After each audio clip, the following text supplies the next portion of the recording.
I'm just gonna be honest, I don't know why it's so flippin' hard for me to record this. It's like been 3 hours and I'm retrying again. Okay, how are you guys today? I don't know if your week has been as mine is, a little bit stressful, a little bit mingled, but if it has, let's just take a deep breath together, you know? You don't have to if you don't want to, but just, why not? I'm going to, but just breathe in, y'all. Just, and let it out. Just let it all out. Let it all out. Today I wanted to talk about a little concept. An idea that has to do with our identity and our thoughts and beliefs. I don't know if you've ever found yourself in this situation where you feel very strongly about something. It can be a religion, it can be about a loved one, it can be, you know, you love English so much, you know. It could be you decide to be vegan. Regardless of what it is, right? A lot of different things or lifestyles, we become so involved with them that it's not necessarily that we lose our sense of identity, but it's kind of like we start piling different things on top of it, right? It's kind of like we start taking clothespins and taking different beliefs or different thoughts and we pin them to ourselves like our actual skin and allow it to heal into us. So then anytime somebody is to say something that doesn't agree with our beliefs or doesn't agree with even what we're thinking, it's like a needle is poking us in that little soft spot, right? It's almost as though not everybody is out to get us, but there's certain people out to get us. Or if we're not careful, many people can be out to get us, right? Maybe we only want to hang out with certain people that think or feel the same way as us, so we avoid getting hurt, or we avoid a debate or an argument, or even just a conversation that isn't necessarily heated, but are two people talking about different beliefs. I feel like we've reached a point in society where we're so caring about each other and about our emotions and about making sure everybody feels okay and is safe and isn't hurting, because we're all hurting, you know. We've all been through such a long period. I mean, even generations before us. We've been going through so much crap that we are almost just like, yo, let's just put a band-aid on the whole world. Let's just protect our little home, our little adobe as much as we can, right?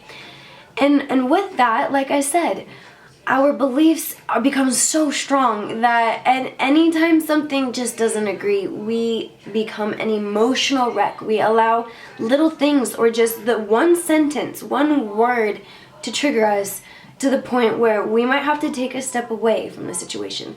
We might need to put our headphones in and detach ourselves from reality and just be like, yo, I can't deal with this. But I feel like that's because, like I said, we aren't focusing on our true identity or who we truly are meant to be. We're so worried on finding a group or finding just another person or finding an idea, a thought, a book, a concept to follow that makes us feel safe and doesn't hurt us anymore, right? But we let it become us. We don't realize it yet, right? You know, when you are in a conversation with somebody and you are very, very passionate about the conversation, when they say something, you feel like you have to defend yourself and defend the emotion or, you know, what you're feeling, when in reality, we can just talk about our thoughts and our beliefs in almost like a monotoned voice, you know, being more understanding and not emotional based, you know, where it's not, I'm defending myself, we're just having a conversation, you know? Why I also feel like we've fallen into the habit of allowing our beliefs and our thoughts to become our identity and who we are is because throughout the years we've started to take things so personally.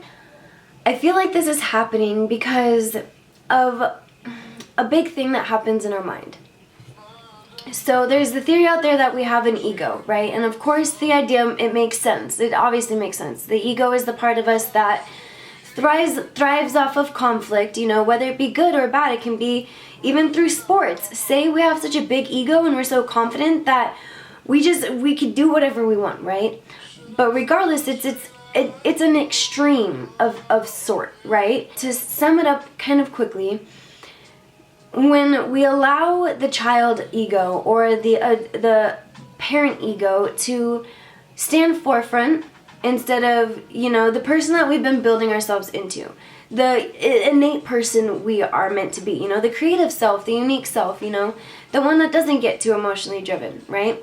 When we allow the child ego to come in, that's just the little kid in us. That's who we were as a kid. It's how we acted as a kid. It's how we spoke as a kid, It's how sometimes we realized we got attention. So we might unconsciously go from being a normal, not normal, but our normal functioning self to maybe we need some attention. And we realize that the tactics we're going out, say with our loved ones or a friend, it's not working. So then we switch into the child role, right?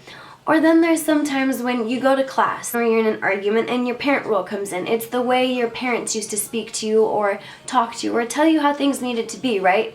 It's like your inner guardian or your inner custodian who's telling you how things need to be, right? So when those two people come into the forefront, our ego doesn't know how to differentiate the difference between our mental position at the current time, our mental state, from our true identity or who we are, right?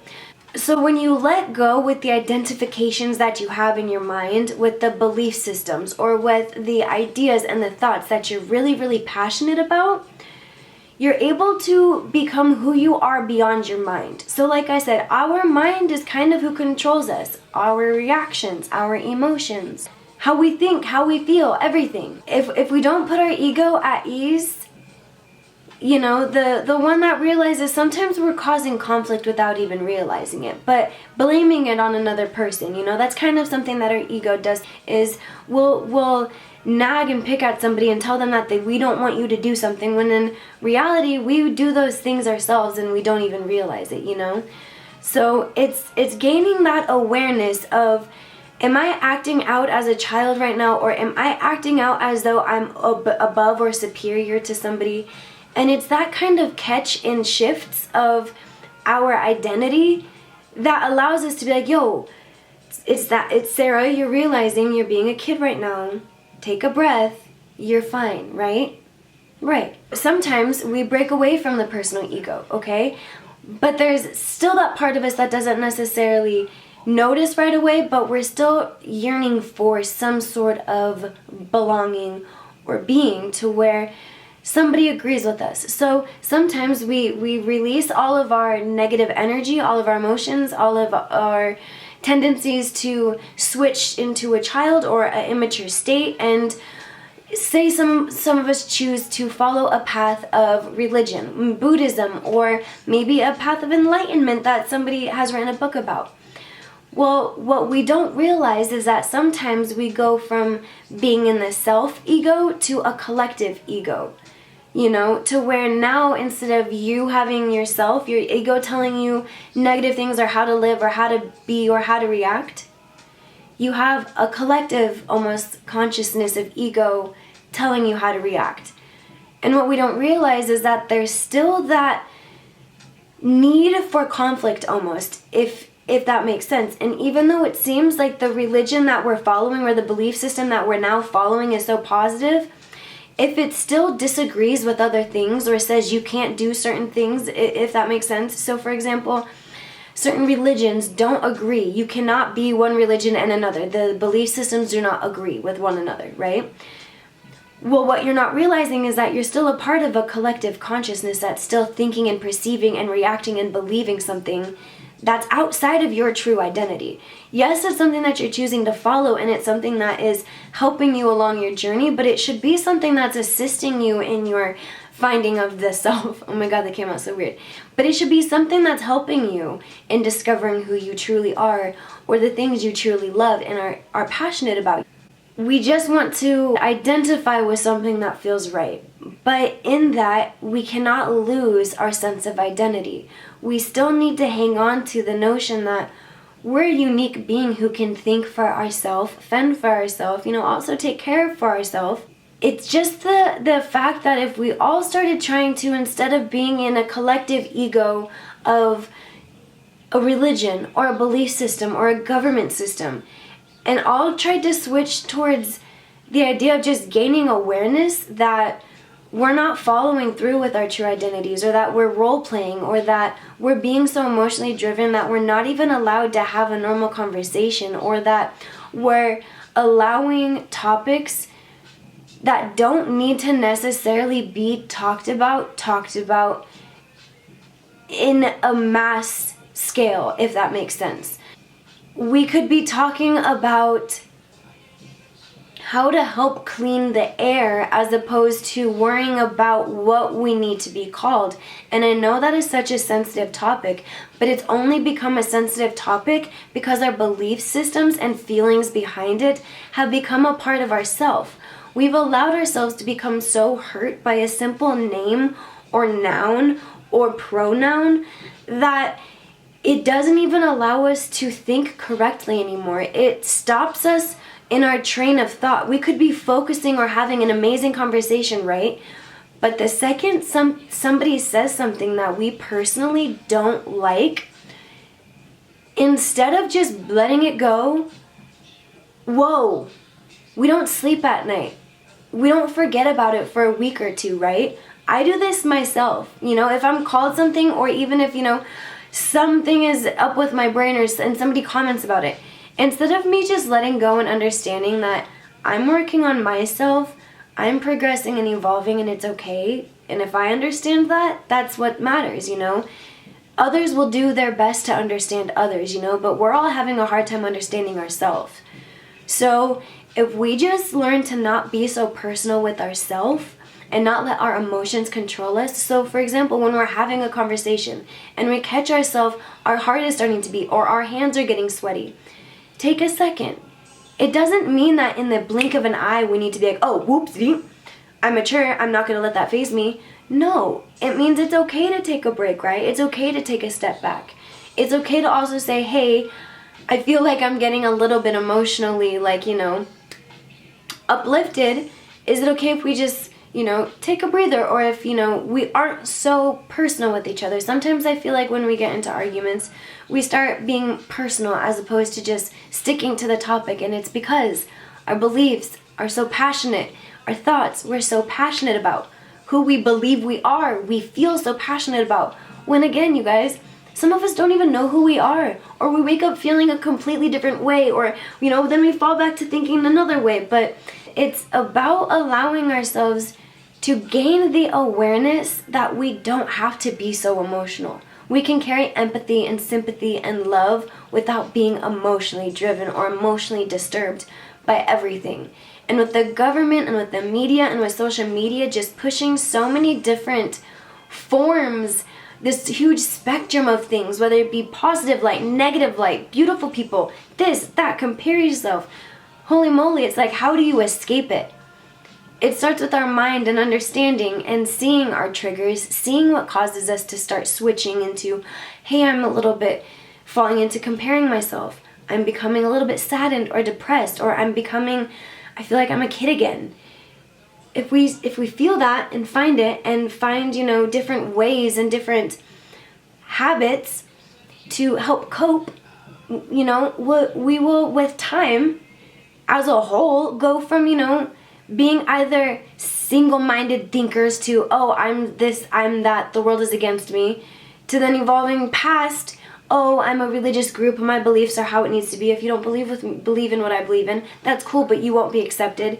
To just being beyond all of that, to where our minds are just expanding. They're not holding us back, right? Our belief systems aren't hindering us and making others feel like they either have to conform or believe the same, to then where they start questioning themselves and their identity. And then they start tagging on new things to their identity, and then they become sensitive to new things. You know what I mean? If we just take a little step back, you guys, even just a little step back to just saying, okay, next time if I find myself getting into an argument or even a conversation, or next time somebody says something that startles me or is like, whoa, I don't believe that is true, or I don't think the same way, instead of, just carrying on with the conversation, catch yourself. Be more aware. When you're causing pain or causing arguments or causing conflict or stresses without realizing it, you're unconsciously living, you know, and we want to be conscious of ourselves. We want to be conscious of how we are living, conscious of how we're treating others and how we're impacting others, how we're affecting others, how we're treating ourselves. If we're not conscious, we're just living in a muck, you know? We're just going in a flow of a whirlpool that just is like I said, it's thinking the same, it's acting the same. If somebody says you need to go this way, we're like, heck no, why would you ever say that about me? I'm gonna start spinning faster, I'm upset, you know? If we just took a step back or even took a step out of the whirlpool just for a second and said, yo, this is scary, it's really scary to be outside of my comfort zone, it's really scary to be outside of my belief system, but it allows me to see and perceive and become aware of how everybody else is acting inside of that circle. You start seeing that, yo, you're acting really sensitive, and it's not because you're above, you guys. It's simply just because you are being more conscious of what you're seeing, how you're perceiving things. You're allowing yourself to not react instantaneously. You know, with this whole instant gratification, we instantly just impulsively react because we're so used to things coming instantly, right? So if we just took a step back, we didn't allow our parent to come into us or a child to come into us or the way we think we need to be, and we just let ourselves be and gain awareness, so then we can work on transforming areas of our life that we know we need to work on, you know? We're not being emotionally driven by somebody or something somebody else says, and if somebody says, yo, you need to work on this, you're being stupid, you're being stuck up, you know, things like that. Instead of taking it personally, you can either say, hey, maybe they're just being a little bit ego-driven, or maybe the child in them is speaking. You know, it's not being goofy. It's just like I said, being aware of just how you're acting and how others are acting. So then, if you can control yourself, you can control what's around you. You can't control the people themselves, but you can control if you want them around. You can control how you're going to talk to them. And if they're going to leave on a sour tongue, you know you didn't, right? You know you were consciously aware that you weren't out to hurt. You weren't out to get hurt. You weren't out to hinder somebody else's emotions or their progress or anything. You were just listening, trying to have a conversation. And if the other one doesn't, then okay, you know?